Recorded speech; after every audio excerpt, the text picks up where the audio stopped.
Sunt Georgiana Tănase, sunt psiholog clinician și psihoterapeut. Iar astăzi, în cadrul proiectului Fabrica de Emoții, am dezvoltat împreună cu Dana Gavancar proiectul Fabrica de Dragoste. Și de ce am ales această temă? Pentru că cu toții avem nevoie de relații. Pentru că știm foarte bine, în relații intrăm să ne vindecăm sau să ne rănim. Depinde de noi ce alegem. Dana, bine ai venit! Bine te-am găsit, Georgiana, și mă bucur să fiu aici cu tine. Hai să povestim de ce sunt importante relațiile pentru noi. De ce intrăm noi în relații? Nu am putea să stăm toată viața singuri? Poate că am putea, dar nu ar fi chiar o viață împlinită și semnificativă. Copilul de când se naște este dependent de oamenii din jurul lui, este dependent de mama lui, este nevoie de iubire ca să poată să crească în siguranță și să se dezvolte.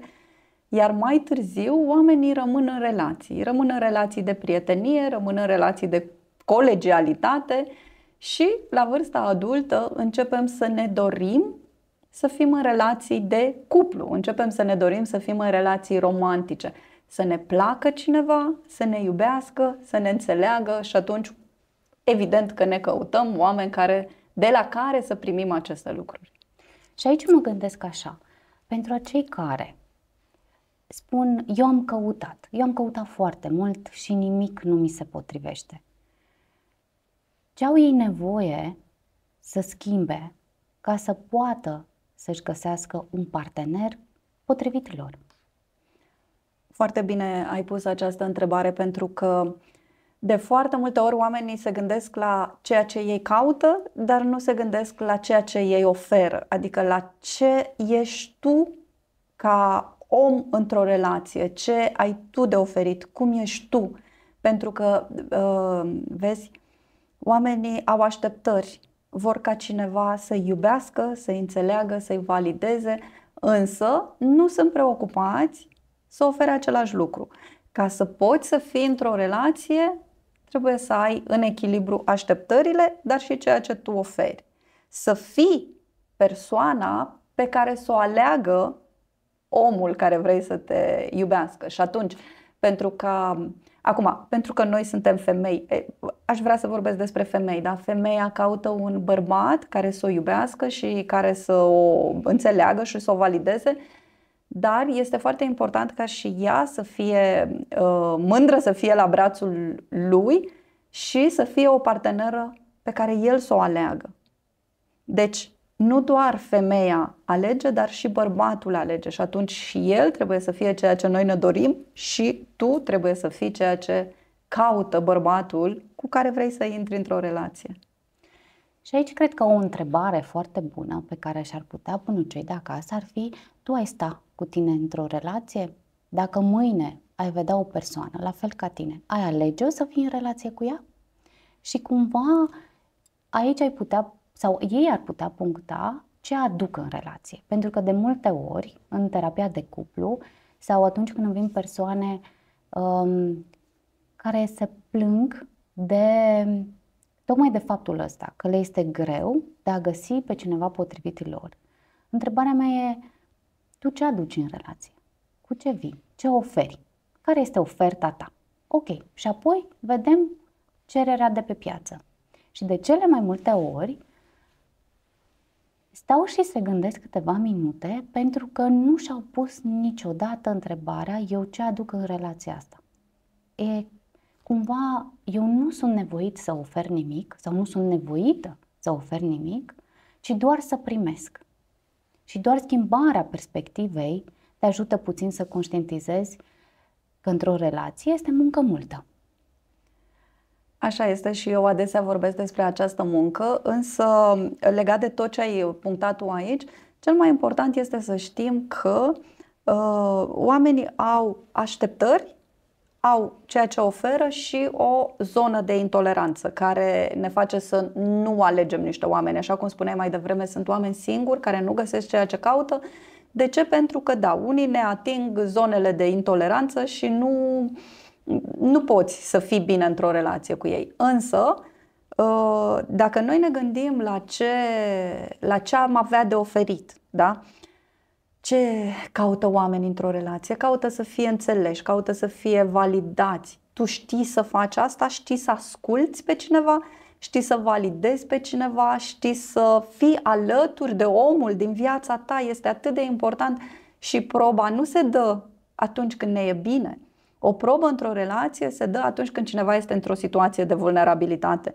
Și atunci ce poți tu să faci pentru partenerul tău când el este dezamăgit, când este supărat, când este bolnav, când este furios? Acolo se dă proba a ceea ce tu aduci cu adevărat în relație. Și acum, uite, mă gândesc că poate cel mai bine tu ai putea să punctezi asta. Ce se așteaptă oamenii care vin la tine, de exemplu, și solicită terapie de cuplu, da? Vin și spun, noi nu ne mai înțelegem. Ce primesc ei de la terapia de cuplu sau cu ce așteptări vin?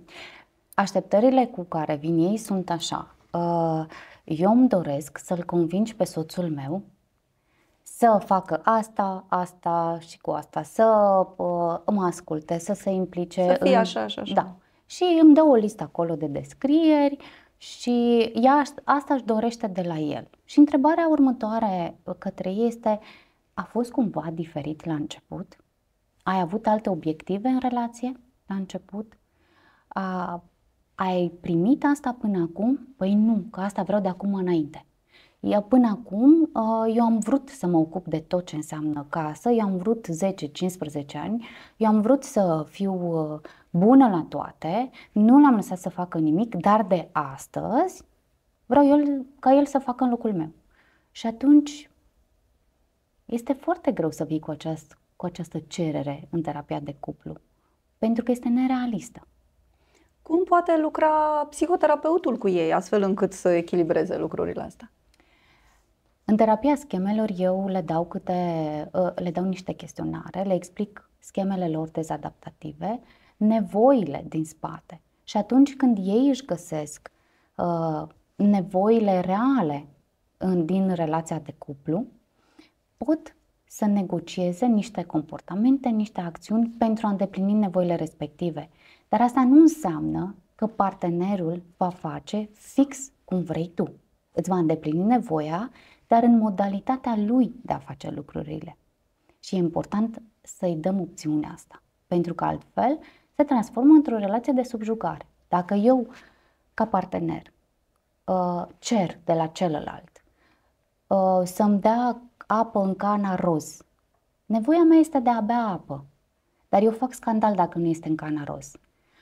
Atunci, eu ce vreau de fapt? Căci nevoia mea de a bea apă a fost îndeplinită sau nevoia mea de a primi grijă din partea partenerului a fost îndeplinită.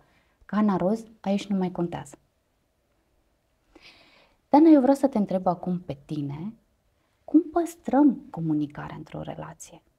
Pentru că noi, de-a lungul timpului, avem perioade bune, în funcție de ce ni se întâmplă nouă individual în viața de zi cu zi, și perioade în care nu avem chef să fim asertivi. Foarte bună întrebarea asta, pentru că în perioadele în care totul merge bine, atunci poate că și comunicarea merge bine. Însă comunicarea merge bine atunci când cei doi își doresc să fie în relație, când valorile se aliniază și când nu au conflicte serioase. Pentru că la bine suntem cu toții asertivi. Atunci când lucrurile merg bine, nu ai nevoie să te gândești la cuvinte, nu ai nevoi neîndeplinite. Însă, atunci când valorile poate diferă sau când nevoile diferă, noi cumva și cultural, noi românii am fost crescuți într-un fel mai puțin asertiv. Nu știm să cerem ceea ce avem nevoie. Ăsta e primul lucru. Cred că toți oamenii, toți românii ar trebui să învețe să ceară asertiv. Am fost învățați că e rușine să ceri și atunci nu știm să cerem. Ne așteptăm, și mai ales noi femeile, ne așteptăm ca bărbații să ne îndeplinească dorințele. Dacă mă iubești, ar trebui să știe. Ori oamenii nu știu, exact cum ai spus tu, oamenii nu știu că ție-ți-e sete sau în niciun caz nu știu că tu vrei să bei apă din cana roz. Și atunci e foarte important ca noi femeile, și cred că aș spune asta tuturor femeilor care se uită, să spunem ceea ce avem nevoie. Chiar mă întreba cineva, îmi punea cineva o întrebare și îmi spunea: Cum aș putea să-l fac pe soțul meu să știe că eu vreau să mute și el mobila atunci când eu fac aranjamente prin casă, dar nu vreau să-i spun eu, că atunci n-ar mai avea importanță. Și mi se părea atât de naiv să aștepți ca un om să vină să te ajute să muți mobila când tu nu-i ceri asta și nu-i spui ce vrei să facă el. Și evident că recomandarea mea către ea era să-i ceară cu vulnerabilitate și să-i ceară din respect și din iubire, din respectul și iubirea care este în acea relație. Te rog să mă ajuți și pe mine și să muți fotoliul ăsta de aici. Totul devine foarte clar atunci când știm să cerem. Câtă vreme ne așteptăm ca ceilalți să ne îndeplinească dorințele fără ca să le spunem pe gură, atunci cu siguranță că ăsta e drumul spre nefericire. Și de multe ori se întâmplă asta. Femeile așteaptă ca bărbații să știe, mai ales în numele iubirii. Dacă mă iubește, el trebuie să știe. Ori oamenii n-au de unde să știe ce ne dorim noi și atunci e responsabilitatea noastră. Da? Eu mă aștept ca tu să-mi îndeplinești mie o dorință, dar responsabilitatea mea este să-ți spun care dorință. După care celălalt decide dacă poate sau nu, dacă este în acord cu resursele lui sau nu. Dar partea ta este să înveți să ceri și mai ales să înveți să ceri autentic, vulnerabil și în respect și iubirea care e în relația respectivă. Adică adu-mi și mie, te rog, un pahar cu apă. Nu să te aștepți să-ți aducă el paharul cu apă pentru că tu ești obosită și toată ziua ai muncit. Sau mai spun mesete. Așa și? Păi nu, că eu când spun mie sete, înseamnă că el trebuie să sară imediat să-mi aducă cana cu apă. Și cumva o primă parte a procesului de terapie este tocmai de reglare a modului în care ei vorbesc. Partea asta de asertivitate și a înțelege că a enunțat ceva despre un lucru nu înseamnă că ai și cerut. Sunt 4 verbe ale unei vieți funcționale și mai ales ale unei relații funcționale. Cer, primesc, refuz, ofer. Și noi trebuie să le învățăm pe toate, să cerem cu vulnerabilitate și cu claritate. Da? Am nevoie să-mi aduci un pahar cu apă, te rog. Să-l primesc. Să-l primesc în sensul în care să mulțumesc omului care mi-a adus paharul cu apă și să-l primesc fără critică. Da? Deci nu paharul ăsta mi-a adus paharul cu apă, da? Deci cer, primesc, refuz. Dacă ceea ce mi se cere sau ceea ce mi se oferă nu este în acord cu mine, cu nevoile mele, cu ce am eu nevoie, să pot să refuz din nou asertiv. Îmi pare rău, dar asta nu este pentru mine sau poate că nu este momentul acum. Și să ofer, să învăț și să cer și să ofer, dar să o fac într-un mod sănătos. Pentru că, vedeți, sunt oameni care oferă foarte mult și toată viața lor oferă. Da? Eu le-am dat tot, le-am dat copiilor, i-am dat soțului, i-am oferit. Ori, în momentul în care tu nu apelezi la toate verbele astea, ești tu deprivată de ceea ce ai putea să primești de la ceilalți și îi încarci foarte mult. Omul din fața ta care primește de la tine, imaginați-vă, da? Să primești, la un moment dat nu mai ai ce să faci cu acest primit. Iar în momentul în care tu nu primești de la ceilalți, practic blochezi relația pentru că ceilalți nu mai au ce să facă și îi pui într-o situație de inferioritate sau de datorie față de tine. La un moment dat, dacă tu spui, am făcut totul pentru voi, cu așteptarea ca ei să-ți fie recunoscători, s-ar putea să nu primești ceea ce îți dorești. Pentru că nu a fost un schimb corect, nu ai fost în toate cele 4 verbe. Cer, primesc, refuz, ofer. Și aici mă gândesc că celălalt care primește atât de mult s-ar putea să simtă vinovăție. Da, așa este. Vinovăție, datorie, responsabilitate și atunci relația nu mai funcționează în armonie. Tu ești blocat, eu te condiționez și pe tine la verbele pe care le poți avea în relație cu mine și atunci se blochează pur și simplu bunul mers al unei relații în armonie. Și aici mă gândesc că niște copii care au astfel de părinți, care oferă și cresc cu partea asta de vinovăție, de datorie, de sacrificiu, ce fel de adulți vor ajunge ei? De regulă, părintele care oferă foarte mult este de două feluri. Ori cel care oferă și nu spune nimic, tace și suferă și se adâncește în acest sacrificiu în tăcere și atunci copilul adult învață să trăiască în sacrificiu și în tăcere. Ăsta este modelul pe care l-a primit și ăsta e modelul pe care îl va manifesta în viața lui adultă. Sau este părintele care face totul și reproșează foarte mult. Ți-am dat, m-am sacrificat pentru tine, am făcut totul pentru tine, toată viața mea ți-am dedicat-o ție. N-am putut să fac asta sau cealaltă din cauza că ți-am dat ție tot ce am avut. Și atunci, în viața adultă, copilul acesta, care va încerca să-și mulțumească părinții, dar ce pot să dea copiii părinților? Copiii n-au ce să întoarcă înapoi părinților. Copilul acesta va simți o datorie și o responsabilitate față de părintele acela pe toată durata vieții lui, pentru că el nu are cum să-și plătească aceste datorii. Și atunci el va încerca să facă și mai mult, și mai mult, să dovedească și mai mult, și mai mult, și mai mult, pentru a mulțumi părintele care i-a oferit totul și nu i-a cerut nimic. Și de obicei ajung în relații în viața de adult în care face parte din relația lor de cuplu, noua relația lor de cuplu și mama. Și de aici o întreagă, mai să spunem așa, telenovelă despre implicarea părintelui care ar trebui să renunțe când propriul copil a devenit adult și are familia lui, în toată dinamica lor de familie, în decizii, în ce să facă cu copilul lor și modalitatea în care ei pot să-și trăiască viața. Părintele are responsabilitatea de a ajuta copilul în ceea ce el nu poate să facă singur. Din momentul în care un copil poate să facă anumite acțiuni singur, el trebuie să fie lăsat să le facă singur. De mic, ai învățat să te încalți, e nevoie să te încalți singur. Ai învățat să-ți faci ceva de mâncare, trebuie să-ți faci ceva de mâncare când ești singur acasă și eu să am încredere că te descurci.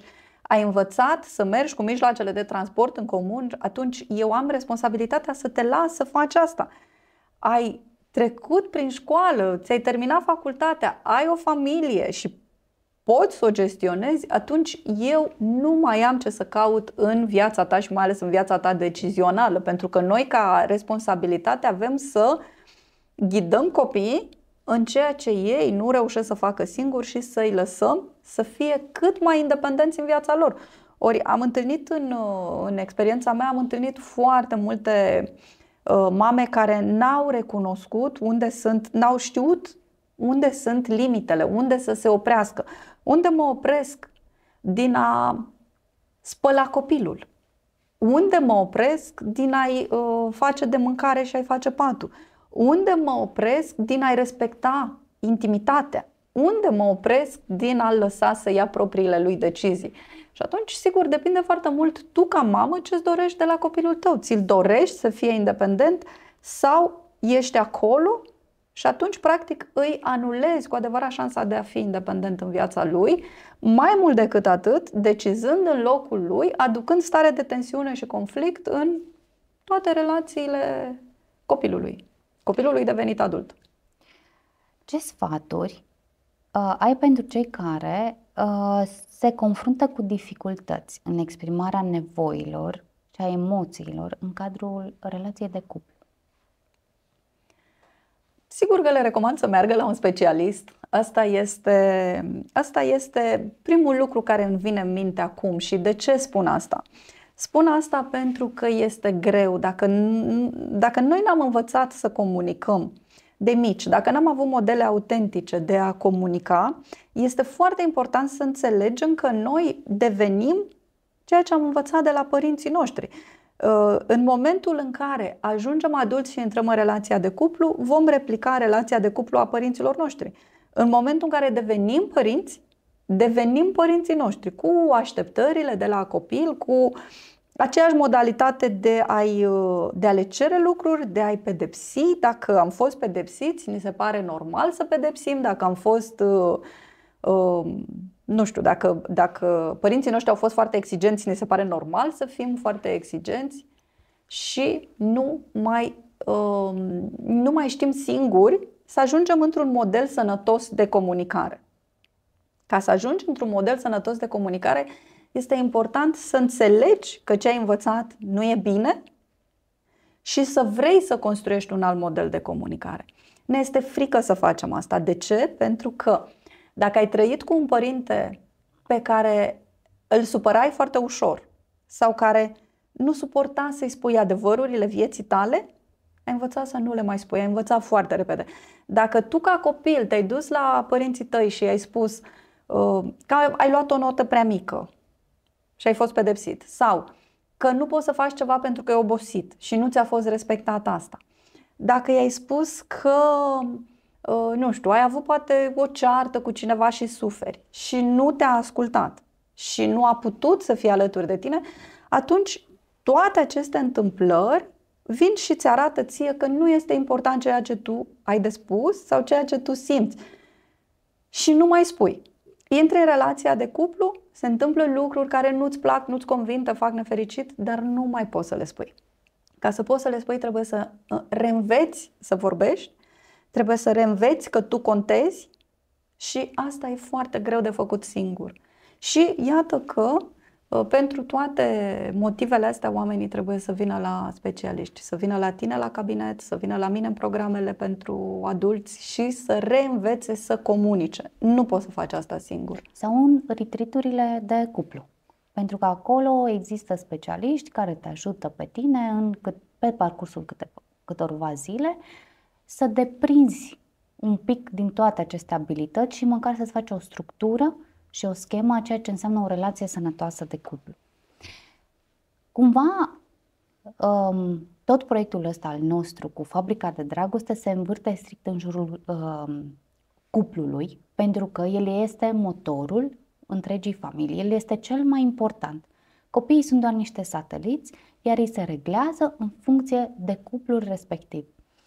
Fundamentele cele mai importante ale unui cuplu sunt banii, sexul, comunicarea și afecțiunea pe care o oferi. Și hai să vedem un pic ce se întâmplă atunci când se schimbă polii de putere în ceea ce privește banii, de exemplu, într-un cuplu. Banii sunt simbol de putere, clar.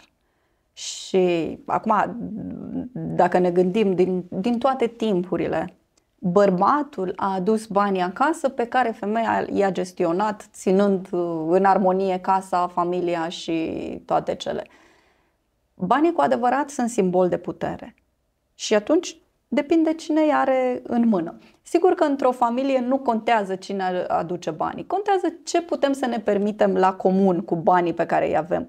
Dar bărbatul, în energie masculină, el are responsabilitatea și misiunea să facă lucruri, să planifice, să producă bani. Femeia, în energie feminină, femeia are responsabilitatea de a ține casa în armonie, de a ține casa în armonie, da? Deci, în relațiile noastre colegiale, în profesie, sigur că suntem în energie masculină, pentru că acolo trebuie să facem foarte multe lucruri. Dar acasă, în relația de cuplu, femeia este bine, este util, este recomandat să fie în această energie feminină în care să fie și să aducă armonia în casă. Când lucrurile se schimbă, atunci când femeia începe și lucrează și are business-uri și e plecată de acasă, preia rolul acesta și bărbatul ajunge în situația în care, da, are grijă de copii, plimbă câinele, dar el își pierde misiunea și această energie masculină începe să se manifeste din ce în ce mai puțin. El nu-și mai conține atributele lui de bărbat și atunci, într-o perioadă în care toată lumea e agitată și toți sunt în cercul ăsta al vieții, s-ar putea să nici nu-și dea seama în ce situație au ajuns. Dar în momentele de liniște, fiecare se vede acolo unde este. Bărbatul devine foarte nemulțumit de situația în care este și devine depresiv, pentru că bărbații se exprimă din ce în ce mai puțin atunci când sunt nefericiți. Femeia devine și ea nefericită pentru că ajunge în situația în care ea trebuie să le facă pe toate și chiar dacă o bucată de vreme a fost mulțumită, devine în relația de cuplu foarte nemulțumită. Da? Deci nu rezistă, pe termen lung, nu rezistă cuplurile acolo unde se schimbă aceste direcții. Și aici mă gândesc așa, că în momentul în care se face schimbul de putere, bărbatul pierzându-și din masculinitate, nici femeia nu mai este atrasă sexual de el. Și atunci, din start, se duce și al doilea pilon a unui cuplu. Pentru că dacă partea asta de sexualitate și stabilirea rolurilor de sexual masculin și feminin se schimbă polii, atunci și în pat ei au probleme. Pentru că nu doar că dispare atracția, ci dispare și energia sexuală dintre ei. Energie sexuală care este o forță vitală și e prima forță vitală în a-ți dezvolta toate celelalte abilități și de a menține calmul, starea de bine într-o relație și să nu mai vorbim despre efectele pozitive asupra hormonilor, atât ale femeilor cât și ale bărbaților. Cum restabilim? Aici am spus așa, că important sunt banii, sexul, comunicarea și afecțiunea. Despre comunicare am vorbit, despre bani am vorbit. Cum restabilim în partea asta sexuală? Atracția. Ce putem face unul pentru celălalt? Să ne putem reconecta.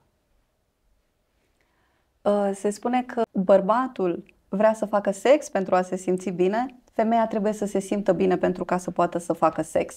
Ea are nevoie să fie în admirație față de bărbatul ei, are nevoie să-l valideze în primul rând ca să poată să vină în această energie sexuală și dacă bărbatul își pierde din calitățile lui, iar femeia nu mai are întâi de toate motive să-l admire, atunci ea nu mai este atrasă sexual de el. Deci foarte important ca bărbatul să fie bine în atribuțiile lui masculine pentru ca ea să fie în continuare atrasă de el. Și aici mă gândesc că pentru a reconecta cuplul e nevoie să-și ia timp ei doi singuri, să plece undeva fără copii sau dacă copiii nu există, să schimbe mediul, să plece de acasă, efectiv. Să-și ia o noapte la hotel, o dată la 2 săptămâni, o dată pe lună, să fie timp pentru ei, să facă ceva diferit. În funcție de bugetul fiecăruia, doar că ai nevoie de disponibilitate și creativitate și de dorință de a repara. Pot ei să mai aleagă, să se uite la tot felul de lucruri, să încerce lucruri noi, să ia o carte și să se uite. Uite, astăzi încercăm altă poziție, mâine încercăm altă poziție. Eu vreau să știu ce îți place ție și vreau ca tu să știi ce îmi place mie. Pentru că atunci se va produce conexiunea și partea asta de intimitate în cuplu și lucrurile pot evolua. Dar ce facem când ne îndreptăm spre separare? Care sunt predictorii care duc la divorț? Sunt niște semne foarte clare care arată faptul că răceala s-a instalat într-un cuplu și se îndreaptă către divorț. În primul rând, certurile sunt foarte dure. În momentul în care un cuplu încă este bine și vrea să rezolve ceva, atunci certurile nu sunt foarte dure. Oamenii nu își aduc în certuri tot trecutul lor și toate problemele pe care le-au avut dintotdeauna. Dar când se îndreaptă către un final de relație, atunci certurile sunt foarte dese și foarte dure. Critica vine și prezice cu foarte mare exactitate faptul că cuplul se îndreaptă către un final atunci când ei practic nu mai sunt mulțumiți de nimic, tot ce le-a plăcut vreodată sau tot ce au făcut vreodată devine de nesuportat, ușor, ușor se instalează răceala și este și o vorbă care spune că femeia care tace se pregătește de divorț. E foarte important lucrul ăsta, pentru că pentru o femeie comunicarea este mai presus decât toate celelalte sau ceilalți piloni ai unui cuplu. Și atunci dacă se instalează tăcerea, știi că lucrurile nu sunt. Pentru că femeia obosește să ceară sau obosește să se certe. Ce poți să faci tu în cuplu, ca partener, ca bărbat sau ca femeie, pentru a întoarce sorții, să nu se mai ajungă la separare. Și primul lucru care îmi vine în minte este de a fi cu adevărat autentic și de a recunoaște momentul de dificultate al cuplului. Astăzi suntem aici, suntem cu un pas către despărțire. Ce facem? Ne apucăm amândoi să reparăm, renegociem lucrurile încât să-ți fie și ție bine, să-mi fie și mie bine. Pentru că dacă nu există această recunoaștere și fiecare dintre ei spun din cauza ta am ajuns aici sau din cauza ta am ajuns aici, indiferent câtă terapie de cuplu ar face, nu se vor așeza lucrurile sănătos. Depinde foarte mult de decizia pe care ei o iau în interiorul lor, pentru că atunci când tu te hotărăști că mai vrei relația respectivă, atunci când tu îți dorești să mai repari ceva, atunci ce mai ai de făcut este să înțelegi că tu poți să schimbi. Uneori chiar și unul dintre parteneri, dacă se hotărăște să schimbe ceva, el poate să schimbe mersul unui cuplu.